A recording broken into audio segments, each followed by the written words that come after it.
Loneliness. When you look up the definition of loneliness on Google, it is defined as sadness that one feels because one has no friends. I think it is much more than that. Loneliness can look different on different people. While it could mean the lack of friends or company, it could also be social anxiety, a fear of moving to a new place, depression, or the lack of knowing your own self. Sometimes it's short lived and it goes away without you even being aware of it.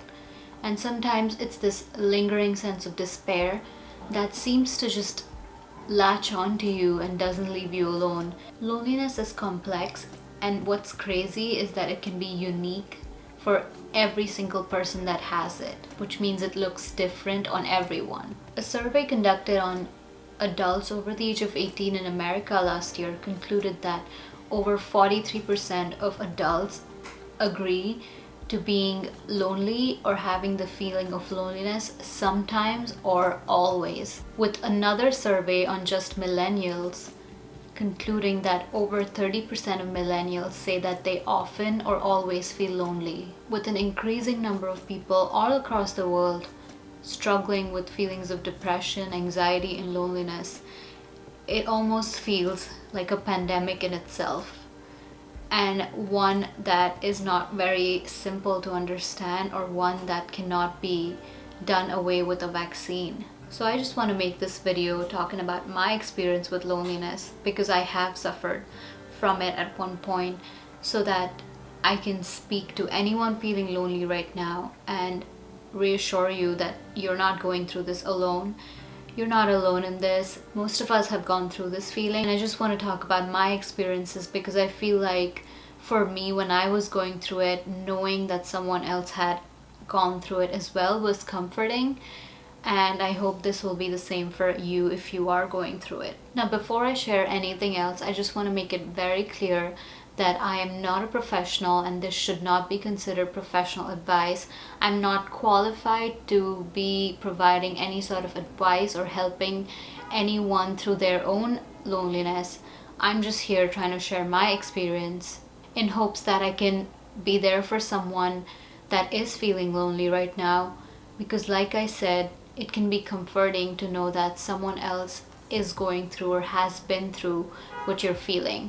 So I just hope you find some comfort in this video, or you find something relatable, and even if you don't, then I hope you like the video, the music, the visuals, or just listening to me talk about my experience with loneliness. I used to be a deeply insecure person. I used to be someone whose happiness and emotional well-being was attached to other people's actions. Someone whose happiness almost always came from other people.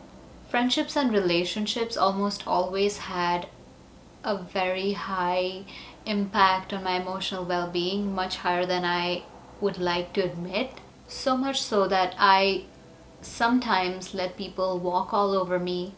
On the outside, I was this strong, independent type of girl who did not take from anyone, but on the inside, if someone did something that hurt me, it would eat me up for days on end. When I moved to the US a couple of years ago, I left behind my closest people, my family, my friends, and although I was connected to them virtually, a video call or a phone call is just never the same as being physically in the company of people that love you and people who matter to you.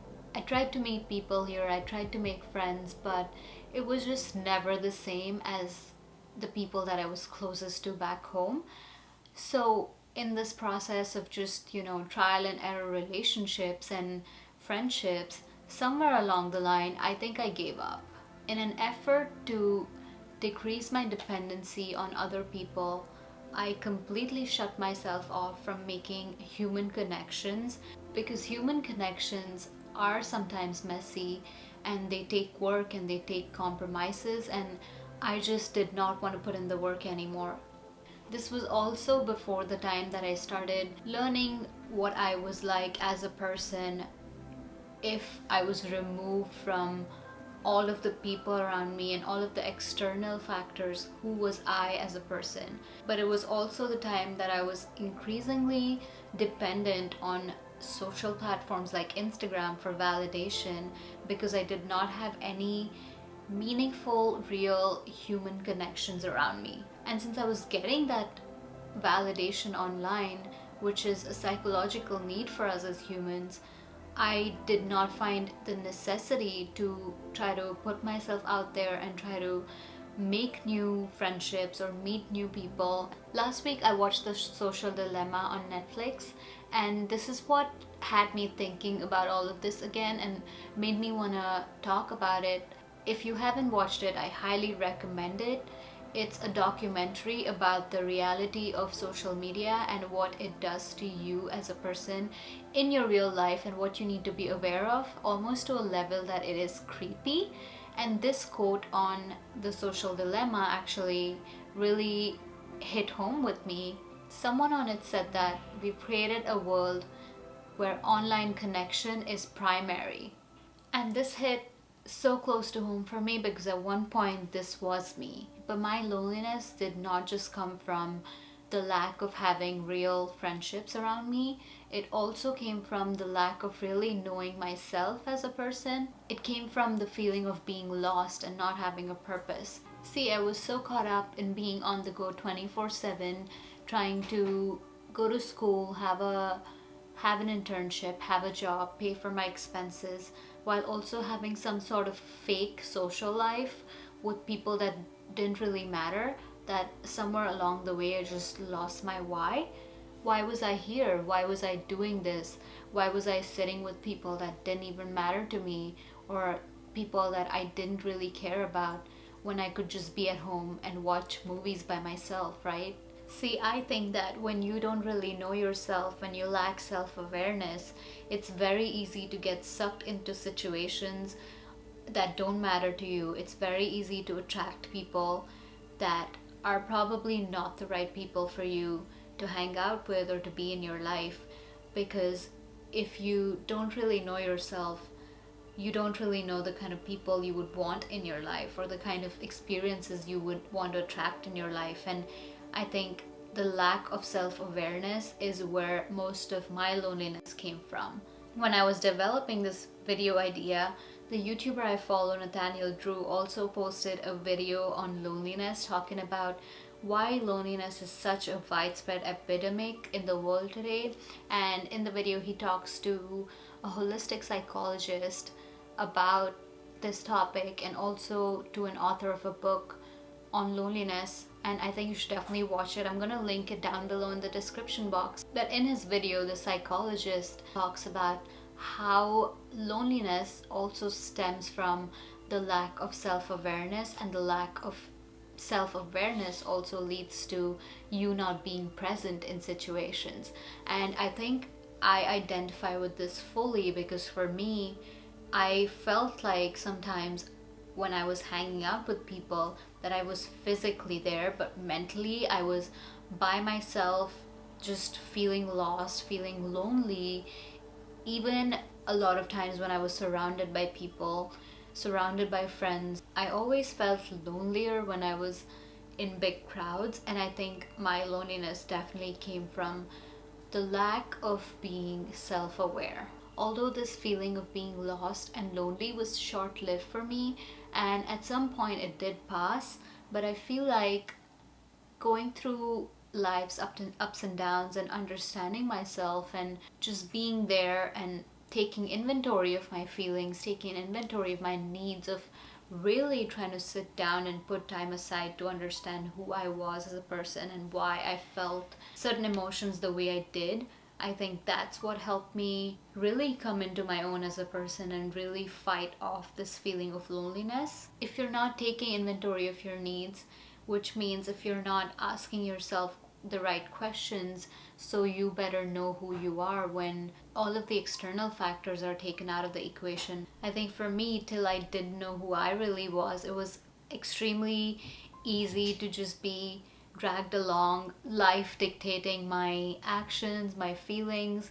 And once I started exploring myself, I really came into this, my purpose, my happiness, just knowing the kind of people that make me happy, just knowing the kind of experiences that I feel fulfilled with.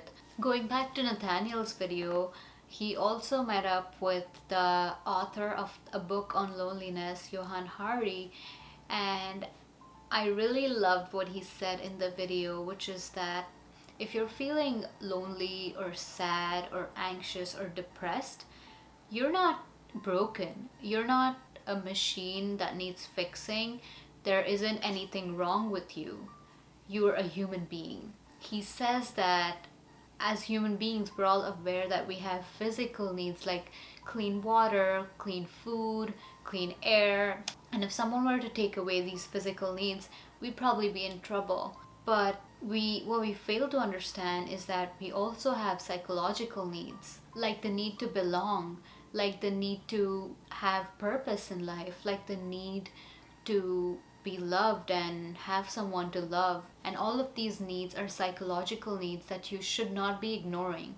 So if you're feeling lonely or if you're feeling depressed or sad, you're not broken, and this doesn't mean that there is something wrong with you. You need to understand that your pain makes sense and that you're not just weak or broken, that your pain is a psychological need not being met and that it can be figured out. So you need to either assess your situation and get the kind of professional help that you need, or try to work on yourself if you think you can do that and address that instead of just sweeping it under the carpet and ignoring your pain because you think that that makes you weak. I think this is a really profound message that human beings don't just have physical needs, we also have psychological needs, and we really need to place more importance on them and try to understand how to fulfill our psychological needs in order to be happier, in order to be more satisfied, in order to have fulfilling relationships in our lives. See, as important as these outside friendships and relationships and experiences are for you as a person, they cease to exist or don't seem to matter as much when you're on a path that fuels you from within. It feels very satisfying to be your own person. I know that with whatever little understanding that I've gathered on this path of navigating my own loneliness, that I've only begun to scratch the surface, and that there's so much more to explore about myself and about the relationships in my life and about friendships. But being on this journey of self-exploration and self-fulfillment is very exciting. So I just want to say to you that if you have felt lonely in the past, or if you are feeling lonely, you are not alone. Like I said, everyone's experience with loneliness could be or could look different. If you're comfortable sharing, I'd love to know what your experience with loneliness has been and how you were able to, or how you are able to manage it. So let me know in the comments below. I want to say again that this is in no way any kind of advice for anyone. This is just me sharing my experience and what helped me. And I also want to encourage you, if you're going through some sort of psychological pain, to please seek professional help, because there is no shame in letting someone that's qualified helping you manage your pain or manage your emotions and navigate them better in order to fulfill your psychological needs. And with that, I want to thank you all for watching this video and listening to me. I will see you next time.